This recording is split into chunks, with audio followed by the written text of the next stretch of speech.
We've talked about the importance of understanding your audience. Now, to get to actual implementation of texting programs, it's important to understand a few things about the technology and the way it works. You can either send a text message from one phone to another phone, or you can send messages from a computer-based application to many phones all at the same time. If you do this, you'll need to work with a vendor who will help you make this happen. Either way, it's interesting to know what happens to your text message as it makes its way through the telecommunications infrastructure. It may seem like magic when you enter a text message into the system and moments later it appears on hundreds of end users' cell phones. Our technology expert will explain what really happens when you press send.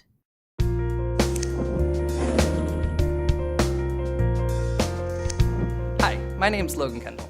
I've been working for the past couple of years with the Public Health Department looking at how you can use text messages in emergency situations. Have you ever wondered how, every day, millions of messages are traveling all across the country, and they manage to do it without placing any real extra load on the system?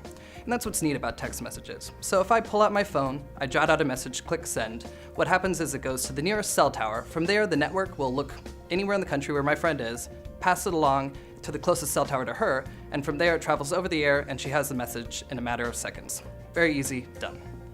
So that's how a normal phone-to-phone kind of text message works. But let's say I have to send out 10,000 messages with an emergency announcement. I can't just do that from my phone. So what I have to do is work with companies called aggregators. And what aggregators are is they have dedicated connections with all the carriers. So what I do is I go to my computer, I jot out the message, and I click send. And I send that along with all the phone numbers I want to reach out to. And the aggregators will then figure out for each phone number where the message needs to go to and push that out to the carriers. And from there, it works like any other text message. That's the general gist of it. Text messages can be pretty impressive.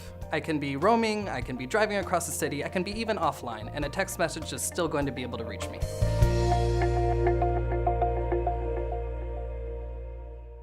SMS vendors are companies whose role it is to facilitate sending mass numbers of messages to your public.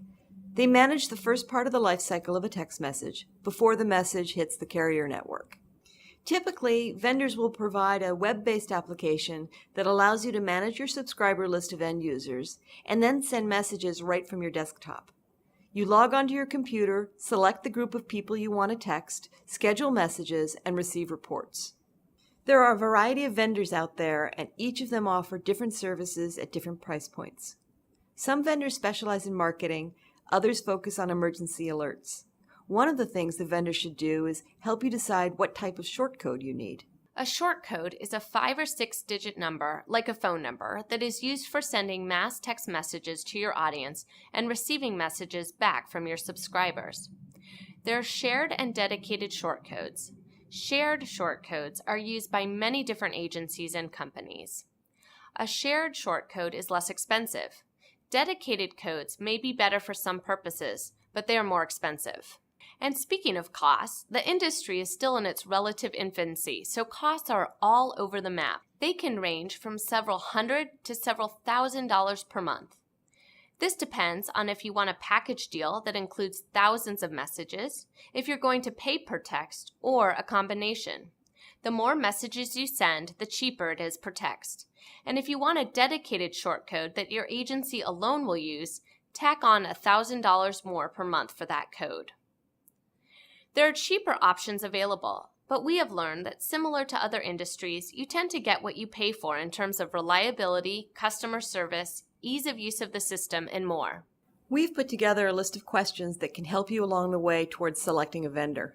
Questions range from how secure their system is to how much experience they have with the carriers and their cost structure. The FAQ is available on our website. Stay tuned for that website address at the end of this video. Using a web-based interface to manage lists of cell phone numbers and to send text messages is a lot easier than you'd think. Sharon's off-site to show you how easy it is.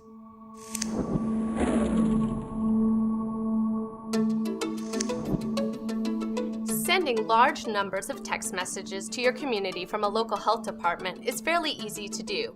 I'm going to give you an example. You can log on to a texting system at home, at your office, or anywhere where you have internet access. Then you type your message and send it to the people who've opted into your program. During a public health emergency, you can send text messages to large numbers of people by logging onto the system, typing in your organization name, writing up your message, which I've already done here, selecting your group that includes the people that you want to reach with your message, and hitting send. It's that easy. There's also a function to be able to view reports of the messages you've sent, as well as an inbox where you can view the messages coming back in to the health department. It's fairly straightforward and easy to do. There are a variety of different vendors, so you have to do your homework to figure out which vendor is going to meet your needs best. They have different features at different price points.